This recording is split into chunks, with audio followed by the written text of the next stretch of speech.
राजा और पंडित की कहानी। एक समय की बात है। त्रिपुर नाम के एक गांव में एक पंडित जी रहा करते थे। उन्होंने एक साहूकार के पास 500 रुपए यह सोचकर जमा करा दिए कि जब उनकी बेटी की शादी होगी तो ये पैसे उनके काम आएंगे।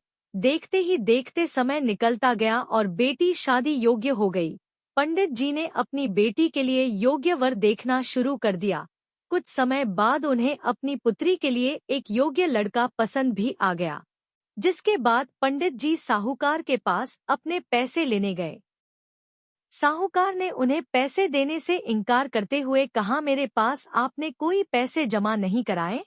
आपके पास क्या सबूत है कि आपने मेरे पास पैसे रखे थे? क्या आपके पास उसका कोई लिखित प्रमाण है? साहूकार की ये बातें सुनकर पंडित जी परेशान हो जाते हैं और वे समझ जाते हैं कि साहूकार ने उनके पैसे हड़प लिए हैं। एक दिन पंडित जी मंदिर से घर लौट रहे थे, तभी उनके दिमाग में विचार आया कि उन्हें उस साहूकार की शिकायत राजा से करनी चाहिए।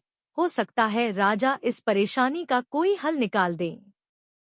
पंडित जी बिना देरी किए राजा से मिलने के लिए पहुंच गए और वहां जाकर उन्होंने अपनी परेशानी राजा के सामने रखी।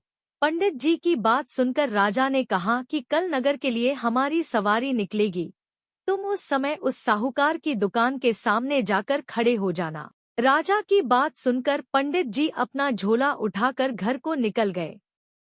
अगले दिन राजा की सवारी निकली। नगरवासियों ने उन्हें फूलों की माला पहनाई व आरती उतारी। पंडित जी राजा के कहे अनुसार उस दुकान के सामने खड़े हो गए। राजा की सवारी साहूकार की दुकान के सामने आई तो राजा ने पंडित जी को देखकर प्रणाम किया और उनसे कहा कि आप यहाँ क्या कर रहे हैं? आप हमारे गुरु हैं, आप हमारे साथ बग्घी में चलिए। पंडित के बग्घी में बैठने के बाद साहूकार ने राजा की पूजा की और उन्हें फूलों की माला पहनाई।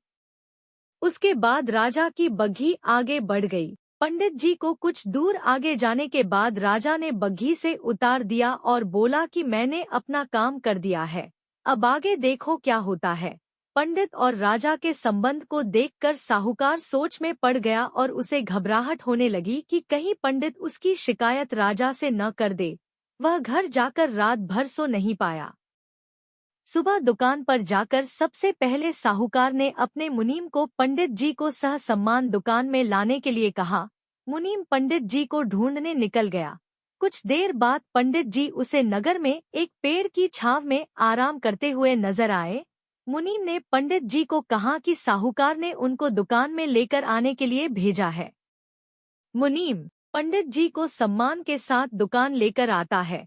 साहूकार पंडित जी को आदर सम्मान के साथ बिठाते हुए कहता है, मैंने पुराने खाते की अच्छी तरह जांच की और उसमें आपने मुझे 500 रुपए दिए थे। इसकी जानकारी मिली है। यह पैसा पीछे 10 सालों से मेरे पास जमा है, जिस वजह से इसका ब्याज मिलाकर यह 12,500 रुपए हो गए हैं। फिर साहूकार उन्हें 13,500 रुपए देते हुए कहता है कि आपकी बेटी मेरी भी बेटी की तरह है, तो ये 1,000 रुपए मेरी तरफ से उसकी शादी के लिए हैं। साहूकार ने पंडित जी को 13,500 रुपए देकर बड़े ही प्रेम के साथ विदा किया। इस तरह पंडित जी को उनके अपने पैसों के साथ ही उसका ब्याज और शादी के लिए साहूकार की तरफ से 1,000 रुपए अतिरिक्त मिल गए। कहानी से सीख। अगर कोई किसी को परेशान कर रहा है तो उसके सामने गिड़गिड़ाने की बजाय ऐसे व्यक्ति से मदद मांगे जो इस समस्या से उसे निकाल सकता है।